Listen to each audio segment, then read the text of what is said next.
my problem was with money. I earned money very quickly. My marriage was failing. Everything looked great on the surface, but behind the scenes, my finances were in free fall. My marriage was in pieces. We were in arrears. We had credit card debt. We had other unsecured loans. And, there was always more month left at the end of the money.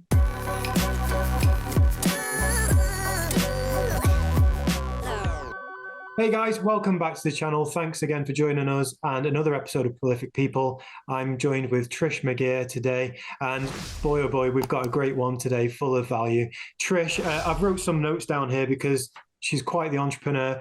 Trish is an entrepreneur and property investor, owner of the Repossession Rescue, a property finance broker, and an owner of a networking and education platform. So Trish, you've got a lot going on. Welcome. I have a lot going on. Well, maybe I was going to say, I reckon I probably, like a lot of people these days, I've probably got ADHD, and I get very passionate about things, and the things that I'm really passionate about really fire me up. Yeah. And plus, as well as that, this white hair, Tom. I've been around a wee while, so I suppose it's easier to say you've done a lot of things when you've been around for a bit longer than a lot of folks. So, but yeah, I there's a theme to a lot of what I do. It may not seem it when you sort of say it, as a list of things that I do, but there's a real theme running through a lot of what I do, and we'll probably get into that when we're talking. Yeah, but this isn't always what you've done. You've come from a different background, right? Do you want to tell us about your background and how you actually got to where you are today? Yeah, well, I started off in the NHS. Obviously, I'm from Northern Ireland. And very long and convoluted history of starting off as a nurse in Northern Ireland back in the 80s, in the early 80s, the start of the 80s. So I feel kind of like I've come almost full circle from what my training was.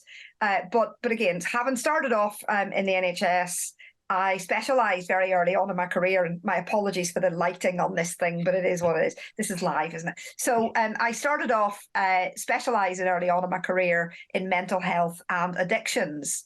And it sounds a bit cliched, Irish woman becomes a specialist in everything alcohol. So it's kind of like, but part of that was to do with my family history. My family, my father had an alcohol problem his whole life. He had lived during the war.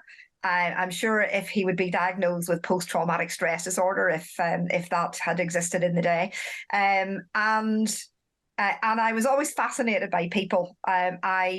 I thrive when I'm talking about how people feel and how people act and how people think, and where it leads us in our businesses, in our life. So that's always been something that I've been hugely fascinated by, and I studied and specialised very early on in my career, and so I rose up through the ranks fairly quickly.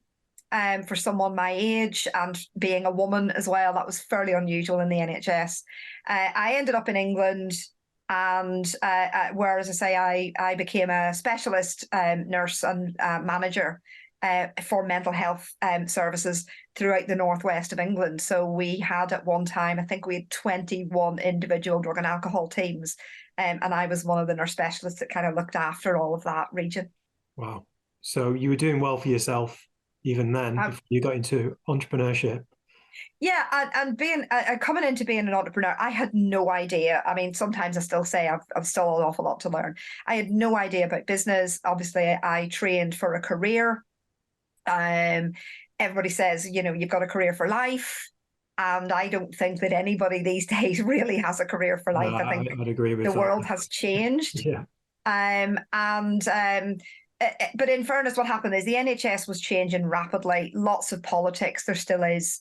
And effectively, my role felt like I was further and further away from what I was good at. I spent more of my time pushing paper, which I hate, and far less of strategic development and bringing teams and stuff together. I wasn't doing as much of that, and because I'm a bit of a bolshy cow, there was a chance to be made redundant, and I took that chance, not realizing, because I was an idiot, that that what that effectively meant was that I would only get 3 months' pay. So I left the NHS thinking, oh my God, get me in my big mouth. And I was genuinely redundant and was out of a job for, I think, about 12 weeks. When I got a chance to go and work in a local authority specialising in partnerships. So I shouldn't have got the job in Wigan at the time because I was wholly underqualified for it. But I had the experience, and the director of education took a chance and gave me the role, and I did that for another 4 years. So that was my kind of first step into something that was outside of my comfort zone. It's interesting to see people's past and how they've gone from a 9 to 5 or whatever hours you worked, but you went from a career to now being your own boss. So let's move on to the Repossession rescue that you've started, and there's a story behind that as why you started that. Can you tell us that story? Well, it goes right back to when I was in the NHS. When I said about my father having an alcohol problem, I mean, people think of those with drug and alcohol issues as either drunk or sober or high or crashing. And I kind of had my own problem, and my problem wasn't with drugs or alcohol. In fact, I barely touched alcohol until I was probably 24, 25, because of my family history. But my problem was with money. So I rose up through my career very quickly. So I earned money very quickly, but I also gave it away. I was terribly shy, even though it doesn't appear that. And while I was going through all of that, the interest rate was 14% on my property at the time. My marriage was failing. Everything looked great on the surface because I'm very good at that. I'm very good at helping people feel good, and so therefore you make other people feel good. But behind the scenes, my finances were in free fall. My marriage was in pieces. And although I didn't lose my house, we were in arrears. We had credit card debt. We had other unsecured loans, and there was always more month left at the end of the money. So I had my own experience of being totally unaware of how to manage finances. And even though when I moved on from my home, I found a little cottage because I couldn't get credit anywhere. My credit was screwed. I had a great job, but my credit was rubbish. So when I left my home, and we sold that home much later, we ended up with a massive, big negative equity loan. So I thought we'd sell the house and that would be the end of it. And it wasn't, because I was still earning money. And of course, the lender basically said, well, that's okay because you're in a good job. So we don't just write off the debt. You'll have to carry that debt with you. And I mean, effectively, when I left that house and moved into this little cottage that I was renting because I couldn't get another mortgage, it just felt like there's no point in carrying on.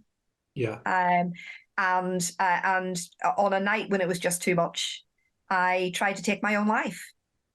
The idea of debt, of never seeing the end of it, in spite of the fact that I was a mental health nurse still at that time, I hadn't left the NHS, but it was just horrendous. It just felt like the world was just full of more of the same rubbish every day. And when I came into property, probably 10 years later, it took me 10 years to work my way back out. But when I came into property, then the very first house I bought was repossessed, had been repossessed. I had no idea. I didn't know what a repossession property looked like, but it was because the guy who was showing me how to buy property, we walked into the kitchen. I opened one of the drawers. The repossession paper was there, and I'm crying in the kitchen. He's like, Trish, the house is not that bad. I mean, it just needs a bit of cosmetic work. And I'm crying into this, into this open cupboard drawer because I could see the thing. I couldn't tell him why I was upset, because I was thinking, oh my God, that was me. And there was a child's dummy in the drawer. And all I could think of was me and my little boy and where we were. So it was really weird because I could relate to that family, even though I never met them. So you've experienced it and you've come out of it on the upside, but at the moment, in the current economy that we're in, there's going to be a lot of families going through the same thing that you went through all those years ago. So how does repossession and how can repossession rescue and how can you help them people? Yeah, well, I mean, what was weird between the time, obviously, when I lost my house and I rented this cottage, I always wanted to be a homeowner again. But again, all I could think of was I'm gonna be in debt forever. It's never going to end. I wish I knew then what I know now. Maybe I might have gone bankrupt, but it was my pride and my fear that I'd lose my job. I thought I'd lose my job if I went bankrupt, because Right, obviously I was okay. in a responsible job. Yeah. I didn't know anything. I really was completely green when it came to this stuff. But where a turning point for me, a pivotal moment for me, was not just when I, tried to kill myself, sadly, but was when I said to my landlord at the time I wanted to be a homeowner again. He agreed with me that he would sell that house to me when I was in a better position, and he did. And effectively, I did an unwritten lease option Wow. on the house, and it was because of him that I could see that there was some light at the end of the tunnel. Yeah. That if I could keep myself going and educate myself a bit better about where my problem with money was coming from. I'm a great proponent of understanding how money doesn't define us, but it can shape us. And it gave me something to look for. It gave me something to hold on to. So an investor helped me to get back on my feet. Yeah. And when I became an investor, as I say, the first thing was the first property I had already been repossessed. And it just felt like this thing was following me around, So I was, at one point, Tom, I was thinking, I'm never going to be free of this debt thing, because I'm still talking to people in debt, even though I want to leave it behind, right? But it just seemed to be, people came to me and they would tell me their stories, and because I could relate to everything, I could say to them, well, I know you're not opening the letters then. I know you don't know what the number is that you owe. I know that you don't know whether your interest rate has gone up or not, because you're not opening the envelopes. You're stuffing them in a drawer and saying, one day I'll get round to fixing that. And everybody I said this to, they said, you're speaking my existence. And I went, yes, I know. And they went, how do you know this? And I went, because I've been there. Yeah. So an investor helped me to get back on the property ladder, because he gave me the chance to buy a house from him. And I think we have, as an industry, I think we should push back on the idea that we're all capitalists, self-serving, money hungry, couldn't care less, would sell your granny. I think we have to challenge that narrative, because that seems to be the idea that people have of investors, that when people are struggling now, we'll make even more money by driving them further into the ground. And I know that's not the truth. Yeah. I know that we have got the ability to do great things, and where Repossession Rescue came in is I used to just tell people about this stuff, and they'd ring me up and they'd ask me to give them some advice. And I thought, I'll put together some quick training, because I cannot talk to everybody for 20 minutes. We had this conversation earlier. I can't give everybody every 20 minutes of my time, because there'd be no time left. Yeah. So I put together some training. And then it went a bit further, and it was okay if I could change something. I was asked the question, if I could change something, what would I change? And I said, we'd have our own bank. We'd be in a position where as a community, we could come together and help people talk about their debt, and help people look at what the options were, and help them get back on their feet. And even if they have to sell their homes, we could help them do that with dignity and respect. And if they wanted to get back on the ladder later, we could help them get back on the ladder. And that's what we're trying to do. It's early days still, but that's what we're trying to do. So the Repossession Rescue, what's the process? If someone wants to approach you today, what's the process they would go through with you for you to help them? So what tends to happen in practice, Tom, people will either email through the website, they'll kind of send a contact card in through the website, or they'll ring the landline number that we have. And that first call that we make back is always about establishing what is the current situation. It's no surprise there, because what we want to know is, what stage is it at for them? So not everybody that rings is facing imminent eviction. So it's not like, oh my God, I'm going to lose my house next week. For some people, it's the first time they've had some court papers. For some people that haven't even had court papers, what they've had is the first solicitor's letter where the bank has said, we've now passed this to the legal team. And just to give you, can I just give you a quick example? This is why it scares people. Here are, I can't show you the front page, of course, but here are a set of court documents. I mean, that's just for one case. That's just for one client. Wow.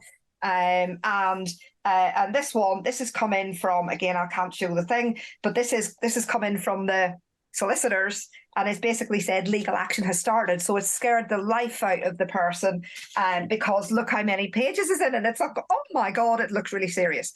So sometimes that's what it takes for someone to then think, oh, I need to get some help. So what we need to establish, as we do with this one, is what stage is this at? Now, this is saying legal action has started, but it also says in the documentation, if you clear the arrears, nothing further to happen. So the question is, can we clear the arrears? Are they in a position where their payments are getting worse? So that's all we want to know at this stage. It's just, right, you've opened up the conversation. Let's ease you into the process, depending on how far down the road it is. If that was someone had said, Trish, I've sent you some documents and it's actually the bailiffs are coming next week, it would have been already through court. So we want to know where it's at. We want to know what it looks like, level of arrears, what the monthly payments are, what the level of interest is, and if they're on a fixed rate or whether their fixed rates come to an end. We want to know the kind of snapshot now. And then we say, okay, so we put it in priority. What needs to happen first? So in this case, legal action has just started. In other words, it's gone to the hands of the solicitor. And the next thing is they will ask for a court date. Yeah. So the job is to get authority to speak to that level of that solicitors and see if we can come to some arrangement over the arrears. That's what we do first. Yeah. After that, it will depend on the house, the location, the value, the other financial constraints there might be, and the family situation. So this is why this appeals to me, because it is about working with the people first before we work out what the problem is and before we work out what the actual strategy might be. You have to do it in that order. Whereas I get some guys saying, I'm only interested in lease options, right? They go straight into strategy. And I go, but if a lease option doesn't help, the person may want you to do a lease option. They may be very happy for you to take their house off them. Yes, yeah. But if you don't have a plan to actually deal with the arrears or the bank or the lender or the solicitor, they could hand you the keys tomorrow and you could lose that house in the next 3, 4, 5, 6 weeks.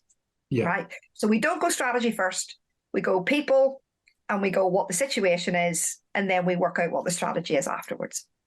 And this isn't a money-making scheme for you. You've been in the position and now you want to help people. So that's the whole idea of it, I guess. But should we move on? Because it's quite a contrast, because you have been in that situation yourself, but now Indeed.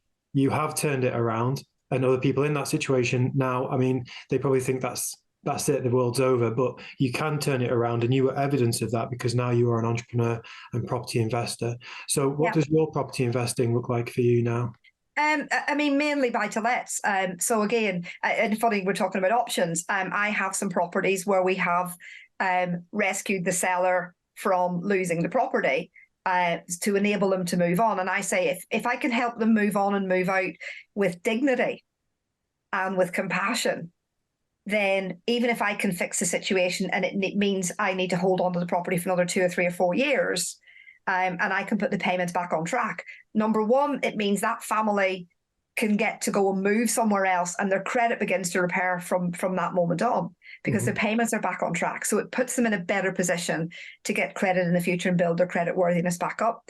It takes the pressure off them trying to keep a hold of a house that they can't afford to keep hold of. And it gives me some income, because if I know what to do with that house, then I make an income from it. Yeah. So it looks like normal buy-to-let investing for me. And again, depending on the strategy, depending on the person, we might help them sell that house and just buy them time so they can sell it. Or we might hold the property for a slightly longer term. I haven't got one yet, Tom, that's a title split. But there may come a time when I find one that's suitable for a title split, in which case we could add value and split the value with the owners. You just give me a call and I'll help you with that. Just give you a few. I'll give you a ring whenever that happens, right? So as I said, it looks like ordinary investing. Not everybody who comes my way is in financial distress, and in actual fact, I cannot help everybody. So I try and teach other investors how to do what I do, because I'm only one. And the more people who know how to do this, the more people by default we can help. So this is where education comes into play, right? And a lot of people in that situation that you're helping now, they might not be educated in this specific field, and they think, you know, it's the end for them. But how do they actually turn it around, get that education, and maybe get to the level where you've got today, to actually, from losing your house to investing in other people's houses? Yeah. I think the first thing is, and it's probably the step that is the hardest one to take, and it's saying, I need some help with this. My ego, and I mean, I'm not a big ego-driven person, genuinely. I mean, I may come across very confident and very gregarious and all that, but believe me, at the time when I was going through this, and indeed as an entrepreneur, I've been through it several times since, there comes a point when you're trying to make like everything is okay, because you don't want other people to suffer what's going on in your own, you know, the old crap that you have going on in your own head. And I have a phrase, and it says the strongest hearts break in silence. So a lot of very good, very competent, very nice, very educated people are also very good at keeping everything together, because they think, I'll find a way, I'll find a way. And if you're going to deal with your debt, number one is to acknowledge that you need to open up to someone. It is good for you to open up to someone. And sometimes it's easier for it to be a stranger than it is a member of your family. How odd is that, right? So that's number one. The second thing is about, and people say it's only money, and I wish people would stop saying it's only money. Because if you're in that situation as a business owner, right? As business owners, sometimes money is like, COVID was a big leveler for a lot of people, wasn't it? It isn't only money. We use money to exchange it for the roof above our heads and for whatever. We don't always live in the lap of luxury. So it's not about it only being money. Yes, it is only money, but money is what we need to be able to create a life for a family. And if you feel like you've messed it up, which I did, you know, it was all my fault, it was all down to me, it takes you down with it. It isn't just about the money then, it's about how good am I, or how bad am I, or how crap am I. So to get out of that, number one is help. Number two is actually acknowledging that you need something external. And I think the third bit then is learning how to do some of the smallest basic stuff, knowing your income, knowing your outgoings, knowing how to do some budgets, and not being afraid of looking at your money, even if you don't like what you see. And I've spent some time just, again, trying to put some simple stuff together for people in distress, just learning from some stuff. I wouldn't call myself a money coach, I'm not. But putting some simple things together to help them work out what to do next. And this is on your education platform, right? Yeah. So, and we've expanded it because, you know, obviously I run some training for investors on property strategy and particularly repossessions, because I want them to do more. Yeah. But it didn't make any sense not to include other stuff, because people need a comprehensive grounding. So, and I partnered up with Alistair at Finance for that reason. I said, more people are coming to us who actually aren't just in distress, they want to be investors. Yeah. And they're starting just like me. Yeah. And, you know, why don't we give them not just the broker version of it, but why don't we say, here's some other stuff that you might need to learn about yourself along the way, how to run a business, how to set your business up, how to get the right tax advice, how to understand individual property strategies, how to know how to put deals together. Yeah. Because I didn't know any of that. I mean, I kind of fell into property in a way, and I made so many mistakes along the way, Tom. I mean, seriously, I've been up and down that financial ladder so many times. I feel like a fireman. I should just have a pole, I think, and just so you learn this stuff by doing it, right? But it's good if you can get some help along the way. So I think hands up. Let's get people to normalize conversations about, hey, I have been in bad places financially, emotionally, physically, and spiritually. And let's help them actually see that there is a life beyond that, even if you've got to just grab them by the hand first and say, come with me, we'll take you the next little step. And that's what we're trying to do with this platform. There's this common misconception of these education platforms being a rip-off, just trying to get people's money from them.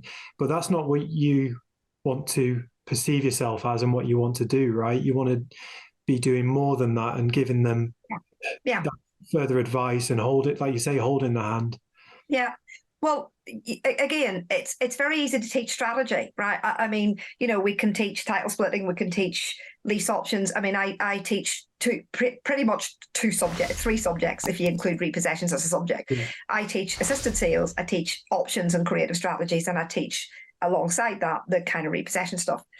But if you don't know how to run and grow that as a business, you won't be any better off than you would be if you were doing it like a hobby. You might get a couple of deals over the line now and again, but it doesn't have stickability. Yeah. So the conversations I've had, obviously, the stuff we're doing with you, the stuff we're doing with finance, the stuff I've been doing up to now that I've brought into the team, was around what's missing, and it's the whole end to end. It's help people see where they want to be, help people understand the gap between where they're now and where they want to be, and help them get access to the information, the education, the inspiration, the motivation, the whatever. I sound like a raving lunatic now, but help and pull that together in a way that is accessible, affordable, and effective. And again, it sounds like I've kind of practiced that one, but that's what it's for. It needs to be something that is purposeful. It needs to be something that makes a difference, and not everybody needs a £25,000 mentorship that teaches you every property strategy. You don't need to know every property strategy. Well, you're just being overwhelmed with information then, aren't you? Yeah. Well, you get overwhelmed. And then what happens is you realize how little you know. Yeah. And again, here's my psychology, experience coming in, my therapy, because when our brains are overwhelmed, all we then do is we go into either that I need to know even more now because I realize how little I know, and we get into that learning cycle, or we completely freeze and do nothing because we think, I can't take all of this in. Yeah. And the reason that we're doing what we're doing now is to say, help people pick a strategy that gets them started. If they want to learn all the strategies, they can, but pick them a bit at a time rather than buying into something that's unaffordable. And if you're going to spend 20 grand, spend a couple of thousand on the learning, and spend the rest of it on the asset, spend the rest of it getting the asset and buy the asset. Yeah. We want people to buy assets. Buying assets got me out of the mess. Like if they've got, say, 20 grand, they'll go, oh, that's not enough to buy property. But you go get the education, you will learn how to buy property with very little money, right? Well, perfect, exactly. So what we want to do was get people that we know, people we like, people we trust, people who are absolutely at the top of their game, like you, people who are doing it, people who are going to say, these are the challenges. This is the real life, of an entrepreneur in the property industry. And we don't all poop glitter and fart rainbows, and we don't lift up the mattress and there's 50 quid stacked under there, and sometimes we are sailing close to the wind, and we have to be able to handle that pressure. Yeah. And that's where the community comes in that you offer. Absolutely. As well, right? Yeah, absolutely. Yeah, we want to be happy. I'm happy clappy. I love it. But it also has to be on the day when you are at your worst. On the day when the valuation you didn't get doesn't go the way you want. On the day that the person you wanted to rescue from being repossessed says, it's okay, we're going to try this ourselves. And you just know that they're going to lose their house. On those days, and you think, what the hell am I doing this for? Is the days when you do need a group of people around you who aren't, they're not there because you're paying them money. They're there because they're saying, we've been there too. And that's what we're doing. That's what we're doing with Finance Success. And that's what we're doing. While I've brought Repossession Rescue into that, Alistair sits on our board to advise us. We've a long way to go with Repossession Rescue being a success. We've a long way to go, but it's a long-term plan for me. It's a passion project. It's not a business. So, Trish, we're going to wrap up in a moment. I didn't prep you for this next bit, but we are asking everyone who joins as a guest their top 3 book recommendations. So, have you got 3 in mind that you could recommend to our viewers? I have got. I love Meditations by Marcus Aurelius. Mm-hmm. If anybody who understands Stoic values. And it's perfect for business, isn't it? Being stoic and understanding that inner strength and developing that inner strength that enables you to keep going. All the challenges I've had in my life, I'm not saying they've been oh, great, you know, they're wonderful. I mean, some of them have been absolutely shitty and horrible, but I believe they've prepared me for where I am now and where I'm going to go. So Meditations, Marcus Aurelius would be one of them. Yeah. I like Am I Being Too Subtle by Sam Zell. He had a big real estate investment trust in America, and grew from buying his very first little home into, you know, multi-billion dollar business. And the third one, I would say, I like anything by Alison Weir, which is really weird because she writes about Tudor history. So they're completely three very different genres, but I would say The Six Wives of Henry VIII by Alison Weir would be the one I would go for. There's a lot we can learn from history. Yeah. And in spite of the fact that people think Henry VIII, you know, he lopped all their heads off, bar a couple of them, and a lot of them were very canny, clever women that, you know, just didn't necessarily reach their full potential. Well, there you go. So what we're going to do, Trish, you've mentioned a lot of things that you can offer. So we'll put some links down in the description along with your book recommendations. And I just want to say thank you for your time today, because it's good that you've spent the hour or so talking to me out of your day, and I really appreciate it. And thanks for. No, I appreciate it. You know, anytime. There's a lot of it for us still to do, isn't there? And you know, as more entrepreneurs are talking about the reality of being an entrepreneur, I think the better for everybody. Yeah, that was another episode of Prolific People. Really appreciate you for taking part today and joining us. Appreciate you for being a subscriber, and we'll see you again on the next one. See you later.